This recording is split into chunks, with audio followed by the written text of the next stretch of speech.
యాక్చువల్‌గా మీరు చేసిన సీరీస్‌లు గాని, లేదంటే ఇవన్నీ గూడా చాలా చాలా వైరల్ అయితా ఉంటాయి. అవును. మీరు యూట్యూబ్‌లో చేస్తున్న సీరీస్‌లు. షార్ట్ వీడియోస్ గాని ఇవన్నీ గూడా.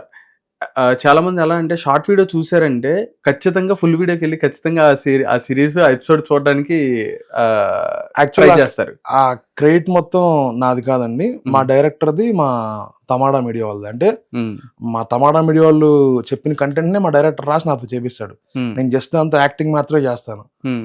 వాళ్ళ సపోర్ట్ వల్లే బంచిక్ బంటి అంత హిట్ అయిందనమాట. నేను జనాల్లోకి వెళ్ళగలిగాను. రైట్. ఎవరికైనా సరే ఒక సపోర్ట్ అనేది కావాలి. నాకు అలాంటి సపోర్టు తమాడా మీడియా చాలా గట్టిగా ఇచ్చారు. అందుకని నేను మీ రోజు ఇంటర్వ్యూకి వచ్చినాను. డెఫినెట్‌గా అండి. యాక్చువల్‌గా 'షైనింగ్ ఫనీ' అవును. అసలు అవును. ఒరిజినల్ నేమ్ మీది. మీకు బంచిక్ బంటి అని చెప్పని మీకు ఆ స్క్రీన్ నేమ్ వచ్చేసింది. స్క్రీన్ నేమ్ అంటే ఇప్పుడు జనాలందరూ నన్ను బంచిక్ బంటి ఛానల్‌లో చూసి గుర్తుపడుతున్నారు కాబట్టి వాళ్ళు పిలవటే బంటి బంటి బంటి అని పిలుస్తున్నారు. వాళ్ళు ప్రేమగా ఏ పిలుపుతో పిలిచినా నేను పలుకుతా. ఓకే. కానీ అంటే మీరన్నది రైటే సార్. ఎందుకనంటే ఇప్పుడు ఒక డైరెక్టర్ డిజైన్ చేశారని చెప్పన్నారు. మీకు ప్రొడక్షన్ చేస్తున్న తమ్ముడా వీడియో అని చెప్పనన్నారు. మీకు ఒక అవకాశం ఇచ్చారు. కట్ చేస్తే ఏ కామెంట్‌లో చూసినా గానీ మీ ప్రస్తావనే కనిపిస్తది మరి. అవును. ప్రస్తావన కనపడుతుందంటే వాళ్ళు బ్యాక్ స్క్రీన్ కదా! అవును. ఆన్ స్క్రీన్ కనపడేది నేనే కాబట్టి నా గురించి మాట్లాడతారు. హ్మ్. బట్ నేనంత బాగా చేయడానికి కానీ, నేను ఎలాంటివి చేస్తే కనెక్ట్ అవుతాను అలాంటివి చెప్పడం కానీ, అది production house support, director support లేకపోతే గనక ఈ రోజు నా సిరీస్‌లు అంత హిట్ అవ్వవు కదా! అవును. మీతో పాటు యాక్ట్ చేసిన కో యాక్టర్స్ కూడా చాలా సూపర్బ్‌గా యాక్ట్ చేశారు మీతో పాటు. అంటే అది మా టీమ్ వర్క్ అని చెప్పాలంటే, నేను బంచిక్ బంటి స్టార్ట్ చేసిన దగ్గర నుంచి నాకు ఆ టీం ట్రావెల్ అవుతూనే ఉన్నారు. ఈ బంచిక్ బంటి షూట్ అనేది నేను ఏ రోజు పెట్టినా సరే వాళ్ళు నాకు ఎప్పుడు నేను లేనన్నా ఖాళీ అని నాకు ఎవరు చెప్పలేదు. వాళ్ళు నాకు అలా సపోర్ట్ ఇచ్చారు కాబట్టి ఈ రోజు బంచిక్ బంటి అలా సక్సెస్ అయింది. అవును, డెఫినెట్‌గా. అండ్ దెన్ మా తమాడా వాళ్ళు కూడా నువ్వు ఆర్టిస్టులను మార్చు అలాంటి ఏమి చెప్పకుండా నీకు టీం ఉంది పని నువ్వు కంటిన్యూ అవ్వు. అంటే చాలా యూట్యూబ్ ఛానల్స్ ఉంటాయి, మనం పేర్లు చెప్పడం అనవసరం, కానీ నువ్వు ఎందుకు ఒకరినే పెట్టుకుంటున్నావు, మార్చు అనేది. కానీ నాకు మా ఛానల్ నుంచి వచ్చిన సపోర్ట్ ఏంటంటే, నువ్వు ఎలా చేసుకుంటావు నీ ఇష్టం, నీ కంఫర్ట్ జోన్ నువ్వు చూసుకో, మేము చెప్పిన కంటెంట్ని ఎలా ఎలివేట్ అవ్వాలి నువ్వు డైరెక్టర్తో కూర్చొని రాపించుకున్నారు. నాకు అలా సపోర్ట్ ఇచ్చి ఎవరు క్యారెక్టర్లో బాగుంటారు వాళ్ళనే పెట్టుకో, బడ్జెట్ ఇష్యూ లేకుండా నాకు అలాంటి సపోర్ట్ ఇచ్చారు కాబట్టి ఈ రోజున బంచిక్ బంటి అంత హిట్ అయింది, నేను జనాల్లో కలగలిగాను. డెఫినెట్‌గా. దాంతోపాటు ఆటో రాజా అస్సలు నిజంగా చెప్తున్నానన్నా, ఏమన్నా కామెడీ అసలు. అంటే చాలా ఎలా అనుకుంటారంటే ఒక సిరీస్ చేస్తున్నా కానీ లేకపోతే ఒక స్కిట్ ఏదైనా చేస్తున్నారంటే దాని వెనకాల ప్రిపరేషన్ అనేది చాలా ఉంటుంది, బ్యాక్గ్రౌండ్ చాలా వర్క్ చేసుకుంటారు, ప్రిపేర్ అవుతారు, ఇవన్నీ చెప్తా ఉంటారు. రీసెంట్గా నేను మీ రాజు బాబు అయితే ఇంటర్వ్యూ చేసాం, విఎస్ రాజు బాబు. ఒకటే మాట అన్నారు, లేదు నాన్న చాలా అంటే చాలా ప్రతి ఒక్కరు కూడా చాలా యాక్టివ్గా ఉంటారు, ఇంకా మన బండి అయితే మాత్రం స్క్రిప్ట్ చూసి అంటే ఒకసారి చూసుకుంటాం అంతే, ఫ్లోలో వెళ్ళిపోతాం. మమ్మల్ని ట్రైన్ చేసిన డైరెక్టర్స్ ఎలా అలవాటు చేశారంటే, మాకు స్క్రిప్ట్ చూసి బట్టి పట్టకూడదు అనే కాన్సెప్ట్ ఎక్స్ప్లెయిన్ చేశారనమాట. స్క్రిప్ట్ చూసినా ఆ డైలాగ్ ఉన్నట్టు బట్టి పడితే మనకి ఆ ఫీల్ రాదు, ఆ ఎక్స్ప్రెషన్ రాదు. నేను ఆ క్యారెక్టర్ లోకి వెళ్ళగలిగితే కదా నాకు డైలాగ్ అటు ఇటైనా ఫ్లో మిస్ అవ్వకూడదని వాళ్ళు చెప్తారు. నాకు అలా అలవాటు చేశారు కాబట్టి నాకు స్క్రిప్ట్ అలా ఈజీ యాక్సెస్ అయింది అనమాట. అది ఫుల్ లెంత్ కామెడీ కదా, అది ఫుల్ లెంత్ కామెడీ అంటే అది ఒక రామ్ కామ్ అని అనుకోవాలి. ఆటో రాజా అనేది ఒక ఆటోలో చిల్లరగా తిరిగే గాయ, ఒక అందమైన మీకు లిటరల్లీ చెప్పాలంటే ఇంకా నిబ్బి స్టోరీ అనుకోవాలి అది.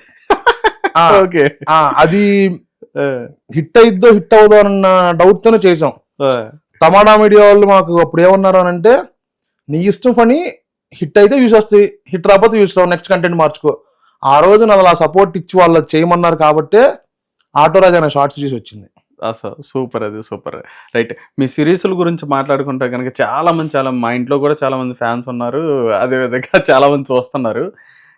కానీ మీరు సినిమాల్లో కూడా చాలా వరకు కూడా చాలా సినిమాలు కూడా చేశారు. అదేవిధంగా ఇప్పుడు రీసెంట్గా వస్తున్న సినిమాలు కూడా, రీసెంట్గా రిలీజ్ అయిన సినిమా ఒకటి కొత్తపల్లిలో ఒకప్పుడు అనే సినిమాలో మీరు చేయడం జరిగింది. అదేవిధంగా బకాసుర రెస్టారెంట్లో కూడా చాలా బాగా కనిపిస్తున్నారు. బకాసుర రెస్టారెంట్లో లిటరల్లీ చెప్పాలంటే ప్రతి పోస్టర్లో మీరు ఉన్నారు.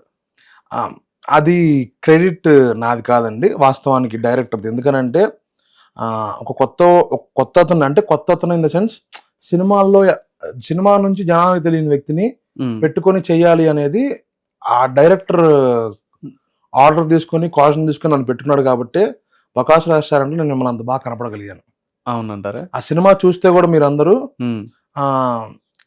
2.5 hours మూవీ ఉంటే 2.5 గంటలు సినిమా నుంచి బయటకు వచ్చిన తర్వాత అమ్మా నేను టికెట్ డబ్బులు వేస్ట్ కాలేదురా అన్న పాయింట్ ఫీల్ వస్తుంది. ఫుల్ ఫ్యామిలీ ప్యాక్ అనమాట అది. ఫుల్ ఫ్యామిలీ ప్యాక్ అది. నేను లిటరల్లీ చెప్తున్నా కదా, బిర్యానీ తిన్నోడికి బిర్యానీ తిన్న టేస్ట్ ఉంటుంది, అది వెజ్ భోజనం తిన్నోడికి వెజ్ భోజనం తిన్న టేస్ట్ ఉంటుంది. జనరల్ గా మనం పెళ్లి భోజనంకి వెళ్తే ఎలా ఉంటది, అన్ని పప్పు ఉంటది, సాంబార్ ఉంటది, పచ్చడి ఉంటది, ఫ్రై ఉంటది, స్వీట్ ఉంటది, అన్ని ఉంటాయి. అవన్నీ తిన్న తర్వాత మీ ఫీల్ ఎలా ఉంటది? హాయిగా ఉంటుంది. బకాసు రెస్టారెంట్ సినిమా నుంచి బయటకు వచ్చిన తర్వాత సేమ్ ఫీల్ మీకు ఉంటుంది. ఓ సూపర్. ఎందుకంటే మేము మన ట్రైలర్స్ లో కానీ, లేదంటే గ్లిమ్స్ లో కానీ, లేకపోతే రిలీజ్ అయిన సాంగ్స్ లో కానీ చాలా అంటే చాలా అసలు బాగున్నాయి.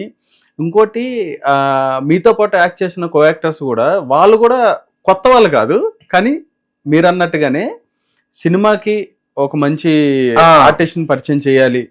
బయట డైరెక్టర్ గారు అలా సెలెక్ట్ చేస్తున్నారంటే మమ్మల్ని అందరినీ కూడా, మాకెంత ఎక్స్పీరియన్స్ ఉంది, వీళ్ళు వెళ్ళి సినిమాలు చేశారు, వీళ్ళు ప్యాడింగ్ గా కాదా అలాంటి చూడాలి. ఆయన నా క్యారెక్టర్ కి వీడు సరిపోతాడా, న్యాయం చేయగలడా చేయలేడా. అలానే ఆ డైరెక్టర్ గారు శివ గారని డైరెక్టర్, ఆయన పొరపాటున నేను కొంచెం ఎక్కువ చేస్తున్నా, అంత కాదు బ్రో, తగ్గిండి అని అందరితో అలా సినిమాకి ఎంతవరకు కావాలో అలా చేయించుకున్నారు. ఇంకోటి బకాసు రెస్టారెంట్ సెట్కి వెళ్తే నేను లిటరల్లీ నేనేదో షూటింగ్కి వచ్చాను, అబ్బా పొద్దున్నే లెగవాలి, ఇబ్బంది పడాలి అలాంటి ఫీలే లేదు బకాసు రెస్టారెంట్ షూటింగ్ లో.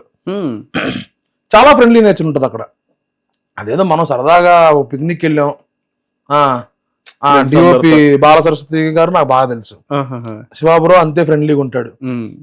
అన్నిటికంటే హైలైట్ ఏంటంటే శివాబ్రో వాళ్ళ నాన్నగారు సెట్ లో ఉంటారు అనమాట ప్రతిరోజు. అంటే ఆయన డ్రీమ్, అది ఆయన డ్రీమ్ అయినా సరే. అవును.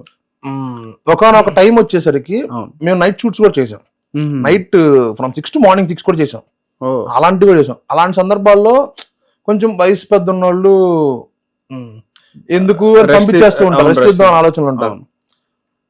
మేమైనా సరే రిలాక్స్ అవడానికి క్యారవాన్కో లేకపోతే పక్కన కూర్చోడానికి వెళ్తాం. వాళ్ళ నాన్నగారు కానీ వాళ్ళ అన్నగారు కానీ, జెన్నీ అన్న ప్రొడ్యూసర్, జెన్నీ అన్న మానిటర్ ముందర షూటింగ్ స్టార్ట్ అయిన కూర్చున్న దగ్గర నుంచి అయిపోయినందరూ ప్యాకప్ అయినందరూ అక్కడే కూర్చుంటారు. నేను చాలాసార్లు అడిగా కూడా, అంకుల్ వెళ్ళి అంటే సార్ అనే అంత వాళ్ళు అనలేదు, మేము మీ దూరం లేదు, మేము మీ తండ్రులు లాంటి వాళ్ళమే, మేము మీ నాన్న లాంటి వాళ్ళమే, అంకుల్ అని పిలవండి లేదా బాబాయ్ అని పిలవండి, సార్ అని మమ్మల్ని. అంటే వాళ్ళ మెంటాలిటీ అలాంటిది. ఒకడు ఎక్కువ ఒకడు తక్కువ అని కాదు, వాళ్ళందరిని ఎలా చూస్తారు, ఒక మనిషిలా చూస్తారు. నాకు వాళ్ళ నాన్నగారిలో కానీ వాళ్ళ అన్నగారిలో కానీ మా డైరెక్టర్లో కానీ అది బాగా నచ్చింది.